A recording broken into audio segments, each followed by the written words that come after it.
ang mga anak na babae ni Zelofehad. Ika-27 kabanata. Si Zelofehad ay may mga anak na babae na sina Mala, Noe, Hogla, Milka at Tirza. Si Zelofehad ay anak ni Hefer at apo ni Gilead na anak ni Makir at apo ni Manase. Si Manase ay anak ni Jose. Ngayon nagpunta ang mga babaeng ito sa pintuan ng toldang tipanan at tumayo sa harapan ni na Moises, Eleazar, ng mga pinuno at ng buong kapulungan ng Israel. Sinabi ng mga babae, "Namatay ang aming ama roon sa ilang na walang anak na lalaki. Pero namatay siya, hindi dahil sa tagasunod siya ni Korah na nagrebelde sa Panginoon, kundi dahil sa sarili niyang kasalanan. Dahil lang po ba sa walang anak na lalaki ang aming ama, mawawala na ang kanyang pangalan sa sambahayan ng Israel? Bigyan din ninyo kami ng lupa, tulad ng natanggap ng aming mga kamag-anak." Kaya sinabi ni Moises sa Panginoon ang kanilang hinihingi.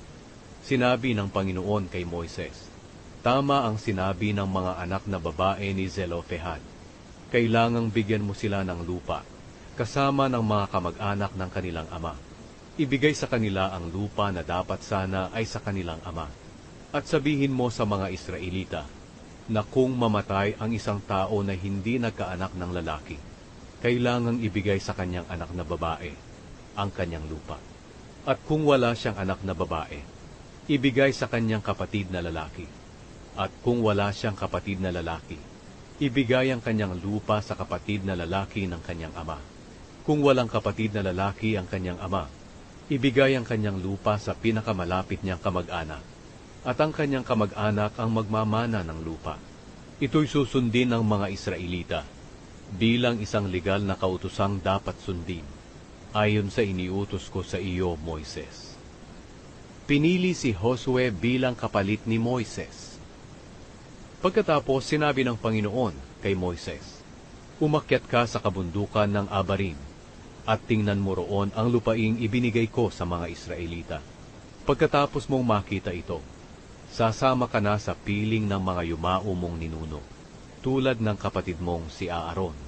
Dahil noong nagrebelde ang mga Israelita sa akin doon sa bukal ng ilang ng Zin, sinuway ninyo ni Aaron ang aking utos, na ipakita ang aking kabanalan sa mga mamamayan.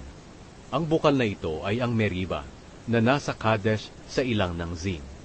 Sinabi ni Moises sa Panginoon, "O Panginoon, Diyos na pinanggagalingan ng buhay ng lahat ng tao, pumili po sana kayo ng isang tao na mamumuno sa mga mamamayang ito at mangunguna sa kanila sa labanan, upang ang inyong mga mamamayan ay hindi maging tulad ng mga tupang walang tagapagbantay."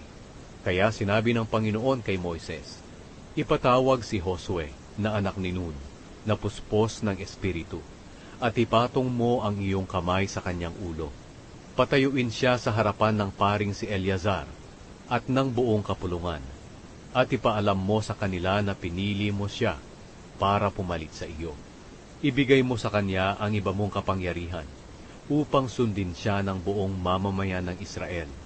Kay Eleazar niya malalaman ang aking pasya sa pamamagitan ng paggamit ni Eleazar ng Urim sa aking presensya. Sa pamamagitan nito masusubaybayan ni Eleazar si Josue at ang lahat ng mga Israelita sa kanilang gagawin." Kaya ginawa ni Moises ang iniutos sa kanya ng Panginoon.